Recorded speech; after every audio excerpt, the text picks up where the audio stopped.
Bonjour à toutes et à tous et bienvenue sur Antiquum, le podcast qui vous parle du marché de l'art, des antiquités et de tout l'univers autour des arts décoratifs.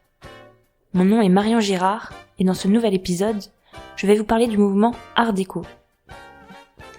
Ce mouvement artistique est apparu dans notre chère capitale, Paris, dans les années 1910, essentiellement au lendemain de la Première Guerre mondiale. Puis, il s'est épanoui pleinement dans les années 20. Ce mouvement est né d'un besoin social. Besoin au sein de la société française de fêter l'insouciance de l'après-guerre avec frénésie, avec élégance et légèreté. Ce mouvement a laissé son empreinte dans presque tous les domaines visuels, de l'architecture au mobilier, des beaux-arts aux arts de la rue. Il a également eu une influence sur la mode, le cinéma ou encore la photographie. Plus qu'un simple mouvement artistique, l'art déco, c'est un nouvel art de vivre.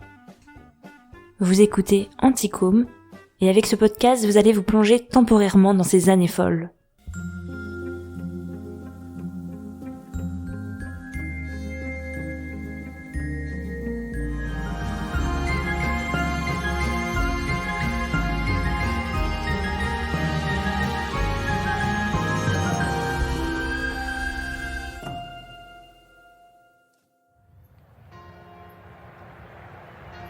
Nous sommes à Paris le 11 novembre 1918. Depuis 11 heures, les cloches de toutes les églises sonnent. Elles nous signalent la fin de la guerre. Des milliers de personnes descendent dans la rue et laissent éclater leur joie. On chante la Marseillaise. La France a gagné. Elle est une puissance victorieuse.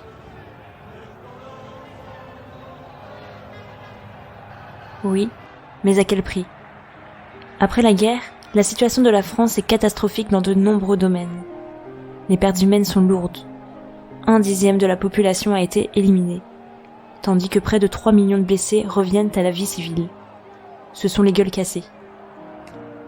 Certaines régions du Nord sont complètement dévastées. L'heure est à la reconstruction. Il faut faire vite, vite oublier, tourner la page.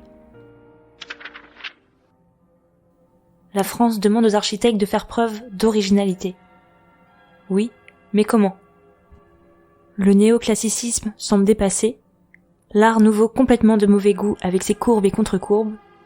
Il faut réagir et rendre hommage à travers l'architecture à cette nouvelle société d'après-guerre, machiniste, moderne. Les Français ont découvert depuis peu la voiture, l'aviation, les paquebots. Les architectes s'en inspirent et mettent en œuvre une architecture rationaliste, revenant à la symétrie et à des formes géométriques pures, basées sur des lignes droites, des cercles et des cylindres. En réalité, on retrouve déjà ces caractéristiques dans certains immeubles parisiens construits avant 1914. En témoigne par exemple le théâtre des Champs-Élysées, avenue Montaigne, construit par Auguste Perret en 1913. Après la guerre de 14-18, ces recherches de rationalité dans l'architecture ont eu le temps d'aboutir. On peut donner l'exemple de la construction en 1923 de la verrière du printemps Haussmann par Eugène Brière dans un style très art déco.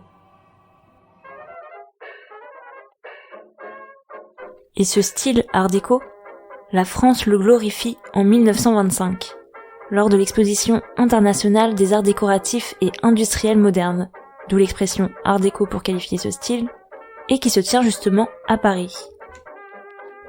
Dans cette exposition, il est question évidemment d'architecture, mais aussi de mode, de peinture et de design.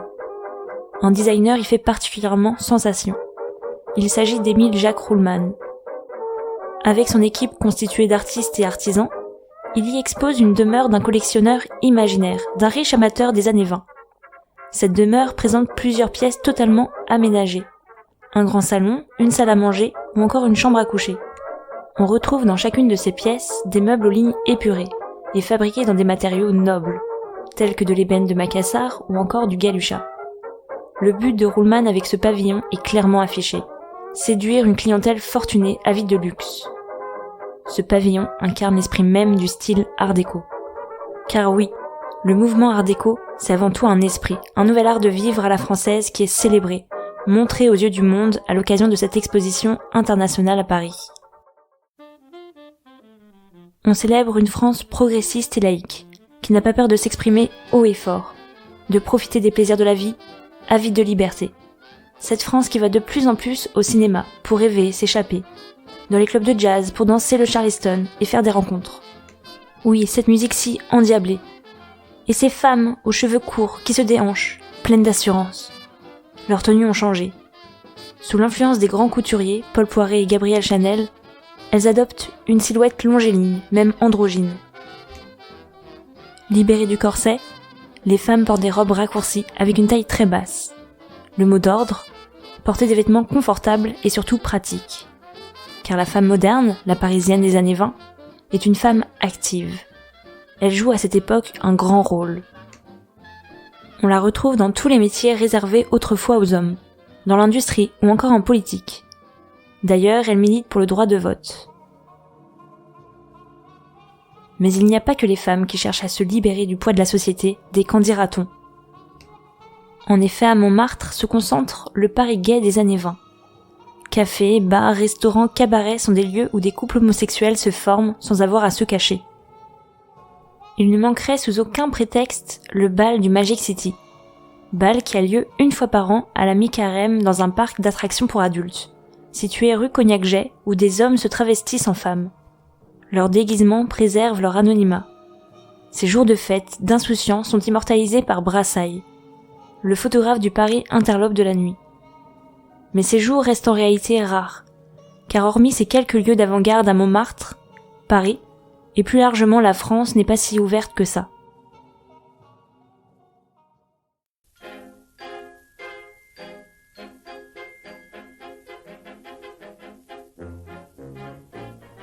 Tandis qu'au petit matin, un Paris s'endort avec la fermeture des cabarets de Pigalle, au pied de la butte de Montmartre, un Paris moderne frais s'éveille de l'autre côté de la Seine, à Montparnasse, nouveau pôle d'attraction de la jeunesse artistique.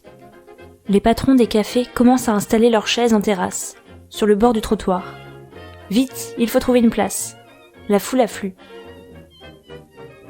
Les cafés au carrefour Vavin, comme le Dôme, la Closerie des Lilas, la Rotonde, le Select ou encore la Coupole, tous ces cafés sont fréquentés au quotidien par des intellectuels et des artistes cosmopolites qui contribuent à faire de Paris un lieu d'effervescence culturelle. Mais pourquoi Montparnasse ? Beaucoup de peintres, de sculpteurs, pour la plupart originaires d'Europe de l'Est, sont attirés par les loyers dérisoires de ce quartier, notamment ceux de la Ruche, qui est une résidence conçue pour aider les jeunes artistes sans ressources. La Ruche compte parmi ses résidents Chagall, Modigliani, Brancusi ou encore Soutine. Ces artistes bourdonnent de créativité et s'agitent dans la cité comme les abeilles d'une immense ruche, d'où cette appellation. Bien qu'étant de nationalités différentes, se crée entre eux une véritable fraternité artistique, une entraide. Pour autant, ça ne les empêche pas de développer chacun leur propre style, très personnel, très identifiable. Et ces artistes contemporains appartenant à l'école de Paris sont principalement soutenus par des grands collectionneurs américains.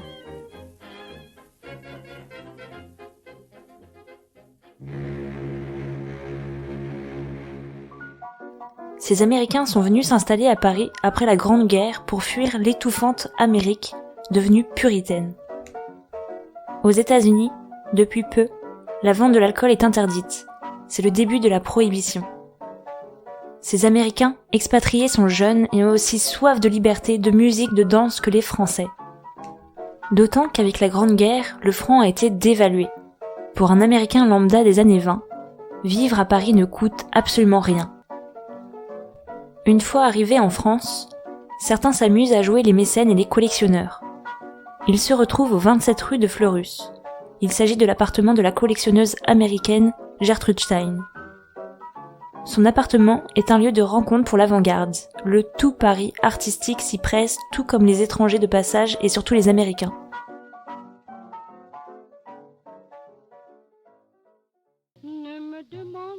Bientôt, Joséphine Baker les rejoint. À 19 ans, elle fuit cette Amérique de la ségrégation pour briller sur les scènes de Paris. Elle devient rapidement la star de la Revue Nègre au théâtre des Champs-Élysées, avant de voler de ses propres ailes en tant que meneuse de revue aux Folies Bergères. Elle n'aurait jamais pu imaginer un tel succès avant son arrivée à Paris. Paris représente pour elle, pour beaucoup, en cette période de l'entre-deux-guerres, la liberté.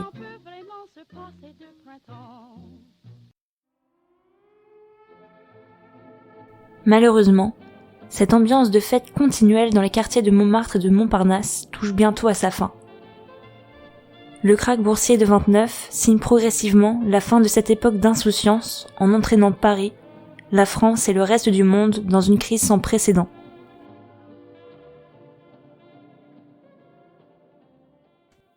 Ici s'achève notre voyage dans ces années folles. Si vous avez aimé ce podcast, n'hésitez pas à le partager pour me soutenir. Quant à moi, je vous dis à très bientôt pour un prochain épisode.